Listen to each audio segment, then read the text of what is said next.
Hello everyone, आपका हमारे YouTube channel में स्वागत है। आज हम आप लोगों को संज्ञा पढ़ाएंगे। तो चलिए देखिए संज्ञा क्या है। ठीक, संज्ञा संज्ञा की परिभाषा से पहले जानिए कि संज्ञा होता क्या है। संज्ञा क्या है हमने आपको बताया था कि पहले विकारी शब्द। तो विकारी शब्द क्या होता है? वो शब्द जिसमें वचन, कारक और लिंग से कोई भी उसमें परिवर्तन हो जाए, वो है विकारी शब्द। तो संज्ञा विकारी शब्द में आती है, यानी कि विकारी शब्द का प्रकार है संज्ञा। हमने बताया था आपको कि विकारी शब्द 4 प्रकार के होते हैं, जिसमें पहला है संज्ञा, यानी कि जिसमें परिवर्तन हो जाए वो है विकारी। विकार मीन्स परिवर्तन। आइए हम जानते हैं संज्ञा किसे कहते हैं। संज्ञा की परिभाषा: किसी वस्तु, स्थान, प्राणी या भाव का बोध कराने वाले शब्द को हम संज्ञा कहते हैं। यानी कि किसी वस्तु, स्थान, प्राणी, अवस्था, गुण या भाव के नाम का बोध कराने वाले शब्द को हम संज्ञा कहते हैं।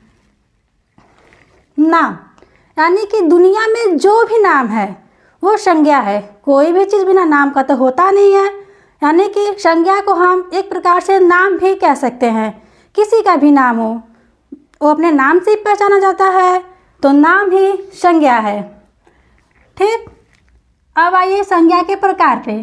संज्ञा कितने प्रकार की होती है? संज्ञा टोटल 5 प्रकार की होती है। वैसे तो मुख्यतः 3 प्रकार की होती है, लेकिन सामान्यतः 5 प्रकार की होती है। ठीक, कौन कौन सी? व्यक्तिवाचक संज्ञा, जातिवाचक संज्ञा, भाववाचक संज्ञा, समूहवाचक संज्ञा और द्रव्यवाचक संज्ञा। व्यक्तिवाचक संज्ञा क्या है?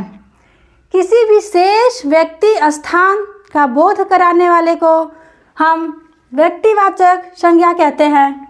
अब किसी विशेष, यानी कि वो कोई खास हो, वो सिर्फ अकेला हो, वो है विशेष व्यक्ति, स्थान का बोध हो। जैसे मैं आप सीता लीजिए, सीता माता एक ही थी।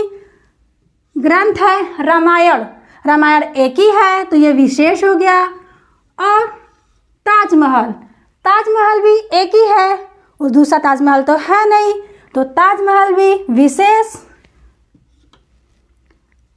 इसी प्रकार महात्मा गांधी, वो भी विशेष हुए। सूरज, चांद, ये सब एक ही हैं, तो वो सब व्यक्तिवाचक संज्ञा में आएंगे।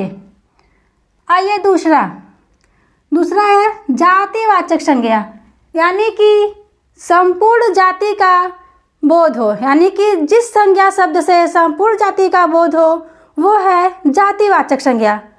अब कहेंगे संपूर्ण जाति, अब मनुष्य है, हम भी मनुष्य हैं, आप भी मनुष्य हैं, तो मनुष्य में पूरा संसार के मनुष्य आ जाएंगे। किसी का खास नाम लेंगे तब वो आ जाएगा व्यक्तिवाचक संज्ञा में, और मनुष्य में पूरे मनुष्य आ जाएंगे। जैसे हमने कुत्ता, कुत्ता शब्द से सभी कुत्ते आ जाएंगे। अब हम ले कोई अगर कुत्ता का नाम रख दिया टॉमी, तो वो व्यक्तिवाचक, यानी कि वो उसका नाम हो गया टॉमी, तो टॉमी से सिर्फ हम एक कुत्ते को बुलाएंगे, और कुत्ता कहेंगे तो उसकी पूरी जाति आ जाएगी उसमें, तो वो है जातिवाचक संज्ञा। संपूर्ण जाति का बोध हो, जैसे मनुष्य, नदी, गाय, कुत्ता। अब नदी कहेंगे तो उसमें सभी नदी आएंगे, और हम उसमें नाम ले, जैसे गंगा, तो गंगा एक ही है, तो गंगा व्यक्तिवाचक संज्ञा हो जाएगी। और नदी कहेंगे तो नदी में दुनिया के सभी नदी, यानी कि वो है जातिवाचक संज्ञा। अब तीसरा है भाववाचक संज्ञा, जिससे भाव, हमारी जैसे फीलिंग जुड़ी हो, जैसे हमें भाव निकले जिस शब्द से, वो है भाव, यानी कि गुण, कर्म, दशा, अवस्था भाव का बोध हो, वो है भाववाचक संज्ञा। जैसे भूख हो, प्यास हो, बुढ़ापा हो, जवानी हो, ये सब भाववाचक संज्ञा में आएंगे। अब चौथा है समूहवाचक संज्ञा। जैसा कि नाम से है समूह, यानी कि जहाँ कई लोग हो, समूह हो किसी भी चीज़ का, अकेला तो समूह बनाएगा नहीं, जब भी समूह रहेगा 5, 10 यानी कि 1 से 2 से ज़्यादा लोग जहाँ पर रहेंगे वो है समूह। यानी कि किसी समूह या समुदाय का बोध हो वो है समूहवाचक संज्ञा। जैसे झुंड, मेला, सेना, कक्षा।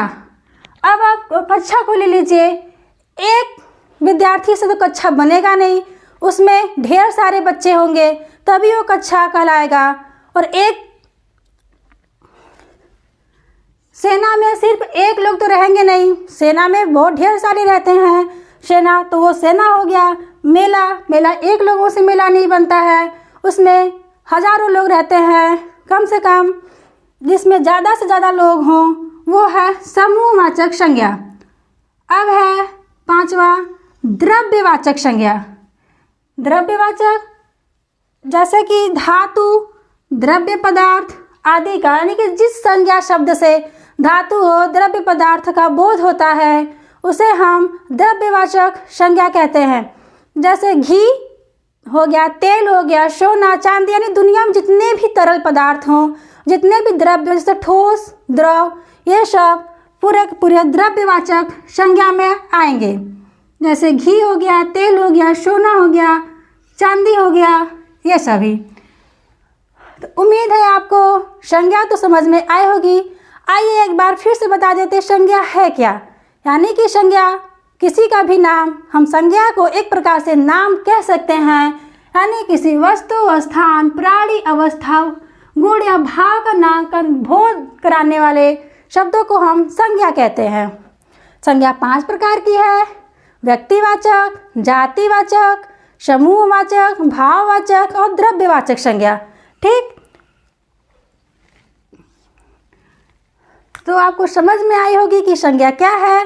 सो थैंक यू, मिलते हैं।